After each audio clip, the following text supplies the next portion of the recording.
Hallo und willkommen in meiner Küche. In diesem Video backe ich einen denkbar einfachen, glutenfreien Mandelkuchen auf dem Blech.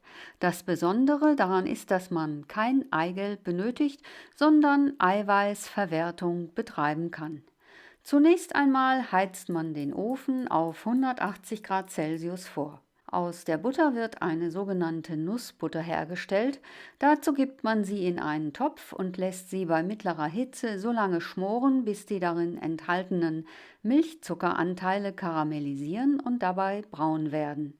Das kann je nach Hitze 10 Minuten dauern und sollte nicht unbeaufsichtigt geschehen, denn nach braun kommt schwarz und das wäre schade. Solange noch Wasser in der Butter enthalten ist, brutzelt die Butter vor sich hin und macht dabei die typischen Geräusche. Wenn es dann ruhiger wird, ist es Zeit aufzupassen und die Butter vom Feuer zu nehmen. Am besten stellt man den Topf dann in etwas kaltes Wasser, um den Kochvorgang zu unterbrechen. Anschließend lässt man die Butter abkühlen.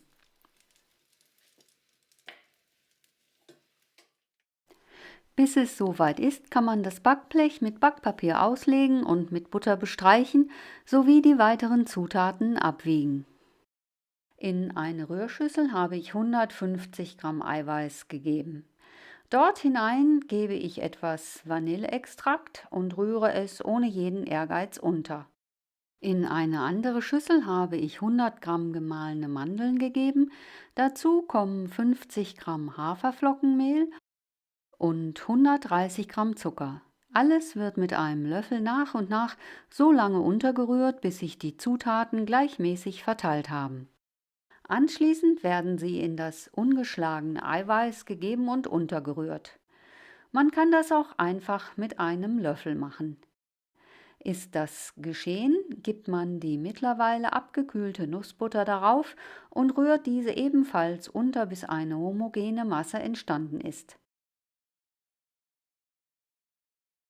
Das Backpapier habe ich zum Glück ja schon vorbereitet und so kann der Teig gleich darauf geschüttet und so gut es geht ebenmäßig ausgestrichen werden.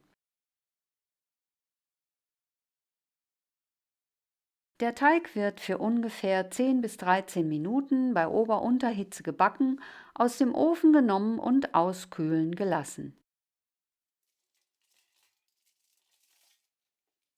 Mit einem Ausstechring steche ich kleine Kreise aus. 6 cm für ein Dessert und 7 bis 8 cm Durchmesser für ein Kuchenstück. Die Teigkreise lasse ich vollends auskühlen und gebe sie anschließend in eine Gefrierbox, wobei ich den Kuchen mit ausrangiertem Backpapier voneinander trenne. Aus den Kuchenkreisen lassen sich im Handumdrehen diese zauberhaften kleinen Desserts oder Kuchenstücke herstellen. Wenn ihr also noch etwas Eiweiß übrig habt, könnt ihr nun diesen wunderbaren Vorrat anlegen und seid nie um einen Nachtisch verlegen. Zutaten und Mengenangaben finden sich wie immer unten in der Beschreibung. Viel Spaß beim Backen und wie immer guten Appetit!